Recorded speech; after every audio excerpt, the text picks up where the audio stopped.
ఆంధ్రప్రదేశ్లో జగన్మోహన్ రెడ్డి గారికి కేంద్రంలో ఉన్న ప్రధాని హోదాలో ఉన్న మోదీ గారికి ఇద్దరికి మధ్య సత్సంబంధాలు ఎప్పుడు కూడా ఒక మిత్రత్వంతోనే కూడుకుని ఉంటుంటాయి. జగన్మోహన్ రెడ్డి గారికి అండగా నిలబడడంలో మోదీ వెనకడుగు వేయరు. మోదీకి అవసరమైనప్పుడు మోదీ గారి నిర్ణయాలకు ఎన్డీఏ గవర్నమెంట్కి సంబంధించిన అంశాల్లో అవసరమైన చోట అవసరమైన సందర్భంలో ఖచ్చితంగా వైఎస్ఆర్సీపీ పార్టీ తరపు నుంచి జగన్మోహన్ రెడ్డి గారు మద్దతు తెలుపుతూనే ఉన్నారు. కొన్ని సందర్భాల్లో మద్దతు ఇస్తేనే ముందుకు పోయే పరిస్థితుల్లో కూడా జగన్మోహన్ రెడ్డి గారు ఎప్పుడు కూడా ఇబ్బంది పెట్టే కార్యక్రమం చేయలేదు. ఇక తాజాగా మహిళా రిజర్వేషన్ బిల్ అంశంపై కూడా మరోసారి దేశ రాజకీయాల్లో చర్చానీయాంశంగా సాగుతున్నాయి పెద్ద ఎత్తున. దీనికి సంబంధించి ఇటు ప్రభుత్వం అటు ప్రతిపక్షాల మధ్య లేఖల యుద్ధం నడుస్తుంది. ఇటీవల దేశ ప్రధాని నరేంద్ర మోదీ గారు అన్ని రాజకీయ పార్టీల పార్లమెంటరీ ఫ్లోర్ లీడర్లకు ఒక లేఖలు రాశారు.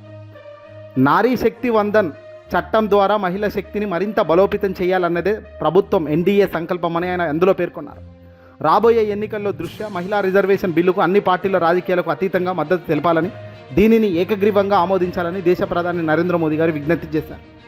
మరోసారి దేశ ప్రధాని మోదీ గారి లేఖపై ఏఐసీసీ అధ్యక్షుడు మల్లికార్జున్ ఖార్గే స్పందిస్తూ తిరుగు లేఖ రాశారు. 5 రాష్ట్రాల ఎన్నికలు ముగిసిన తర్వాతే ఈ బిల్లును ప్రవేశపెట్టాలని ఆయన డిమాండ్ చేశారు.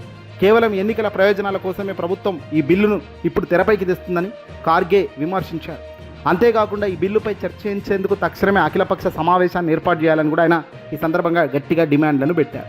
అయితే ఇప్పుడు రాబోయే కాలంలో వైఎస్ఆర్సీపీ పార్టీ ఆంధ్రప్రదేశ్ తరపు నుంచి, అంటే ఇటు తెలుగుదేశం పార్టీ ఎలాగో కూటమిలో భాగంగానే ఉంది కాబట్టి ఇక్కడ జగన్మోహన్ రెడ్డి గారి మద్దతు కూడా ఇదిగో ఈ మహిళా రిజర్వేషన్కు సంబంధించిన బిల్లుకు సంబంధించి ఇంపార్టెంటే. అయితే మొదటి నుంచి మహిళలకు కానీ పెద్దపీట వేయడంలో జగన్మోహన్ రెడ్డి గారు చాలా ముందు వరుసలోనే ఉన్నారు.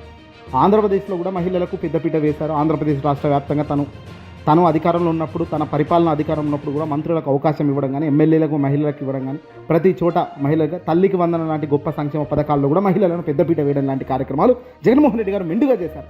ఇక తాజాగా వైఎస్ఆర్సీపీ పార్టీ కూడా రాబోయే కాలంలో మళ్ళీ ఎన్డీఏ ఖచ్చితంగా జగన్మోహన్ రెడ్డి గారి కోరిక మేరకు వీళ్ళు లేఖ రాయడం కూడా జరుగుతుంది. వైసీపీ పార్టీకి జగన్మోహన్ రెడ్డి గారు కోరడం, జగన్మోహన్ రెడ్డి గారు ఆమోదించమంటూ ఖచ్చితంగా జరుగుతుంది అనేది కూడా వినబడుతుంది. వైఎస్ఆర్సీపీ పార్టీ ఈ బిల్లుకు పూర్తిగా మద్దతు ఇప్పటికే ప్రకటించింది. 2029 నుంచి మహిళా రిజర్వేషన్లు అమలు చేయడానికి ఉద్దేశించిన సవరణలకు తమ పార్టీ ముందు నుంచి కూడా మద్దతు ఉంటుందని జగన్మోహన్ రెడ్డి గారు ఇటీవల స్పష్టం చేశారు. ఆంధ్రప్రదేశ్లో ఇప్పటికే స్థానిక సంస్థల్లో మహిళలకు 50% రిజర్వేషన్లు అమలు చేస్తున్నామని, మహిళల సాధికారతకు తమ పార్టీ ఎప్పుడూ కూడా కట్టుబడి ఉంటుందని కూడా ఆయన బల్లగుద్ది చెబుతున్నారు. పార్లమెంట్లో కూడా వైసీపీ బలం.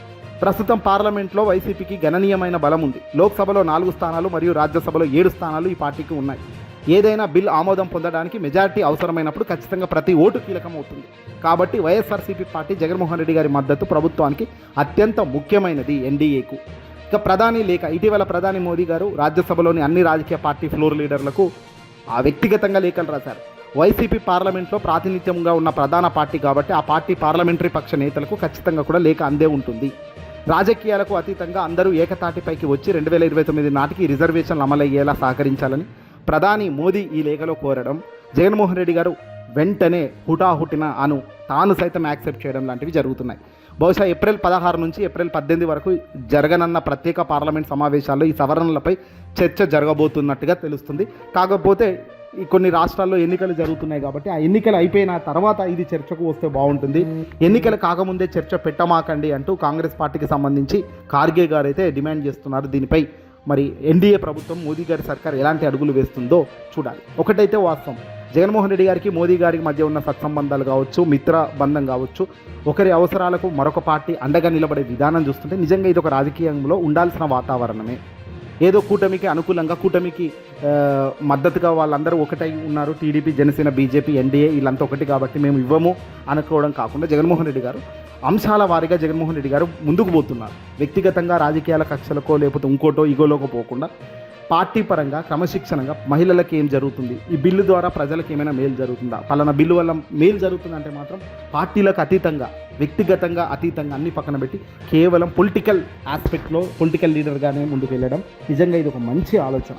గతంలో మాదిరిగా చంద్రబాబు నాయుడు గారి ఫ్యామిలీని తిట్టిన చంద్రబాబు నాయుడు గారు అవసరమైతే రాజకీయాల కోసం తన చేయి పట్టుకుని ఈయననే గొప్పోడు అనే పరిస్థితిలో జగన్ ఉండదు. ఎప్పుడు కూడా జగన్మోహన్ రెడ్డి గారు ఏదైనా మనసు ద్వారా చేస్తాడు. చిత్తశుద్ధితోనే రాజకీయాలు నడిపిస్తున్న వైన్యం ఇక్కడ ఇవన్నీ చూస్తుంటే కనబడుతుంది అనేది చెప్పడంలో మా ముఖ్య ఉద్దేశం. ఈ వీడియో నచ్చితే మీకు ఖచ్చితంగా లైక్ కొట్టి షేర్ అయితే చేయండి.